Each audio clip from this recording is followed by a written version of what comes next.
और यूपी की राजनीति से एक बड़ी खबर आ रही है। बेटी संघमित्रा मौर्य को लेकर स्वामी प्रसाद मौर्य का बयान आया है। उन्होंने कहा कि रामचरितमानस विवाद से संघमित्रा मौर्य का लेना देना नहीं है। संघमित्रा मौर्य और भाजपा का मानस विवाद से संबंध नहीं है।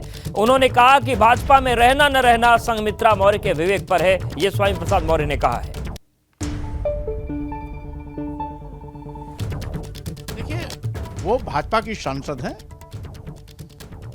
क्या तय करेंगे क्या नहीं तय करेंगे वो सांसद जी के विवेक पर है। इस प्रश्न से सांसद जी का कोई मतलब नहीं है और ना भाजपा से कोई मतलब है। ये देश की महिलाओं, आदिवासियों, दलितों, पिछड़ों के सम्मान से जुड़ा मामला है। इसलिए इस विषय को हम यहीं पर केंद्रित करके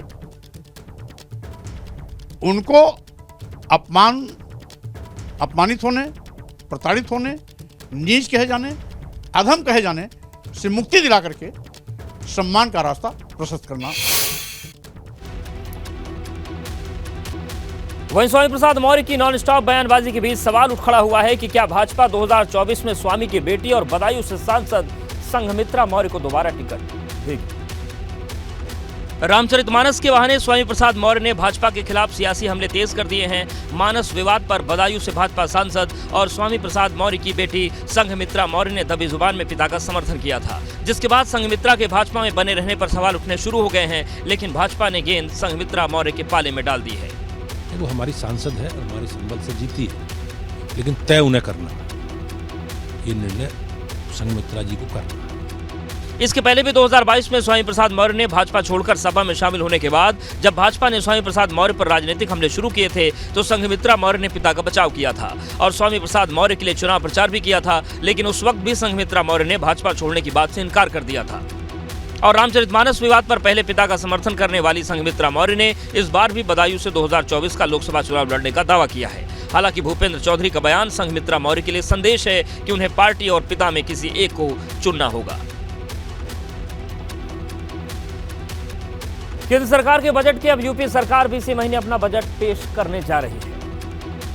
यूपी की योगी सरकार अपने दूसरे कार्यकाल का दूसरा बजट पेश करने वाली है। 20 फरवरी को यूपी विधानमंडल के बजट सत्र का आगाज होगा और 21 फरवरी को योगी सरकार यूपी का बजट पेश करेगी। 2024 में होने वाले चुनाव को देखते हुए माना जा रहा है कि यूपी का बजट भी भारी भरकम होगा। यूपी भाजपा अध्यक्ष भूपेंद्र चौधरी ने कहा कि यूपी के बजट में भी मोदी सरकार के बजट की झलक होगी। राज्य का बजट आना है तो राज्य का बजट भी हमारी जो विकास की योजनाएं हैं, डेवलपमेंट के हमारे काम हैं, उसे ही प्रदर्शित करने वाला बजट होगा और बजट में सभी समाज के वर्गों के लिए।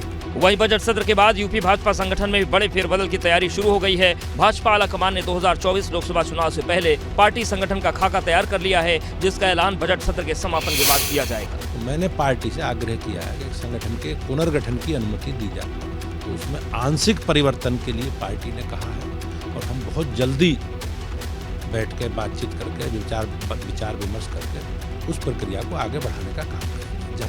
2024 से पहले यूपी में अपनी तैयारियां तेज करने के लिए भाजपा संगठन में बड़े पदाधिकारियों से लेकर जिला स्तर तक बदलाव कर सकती है।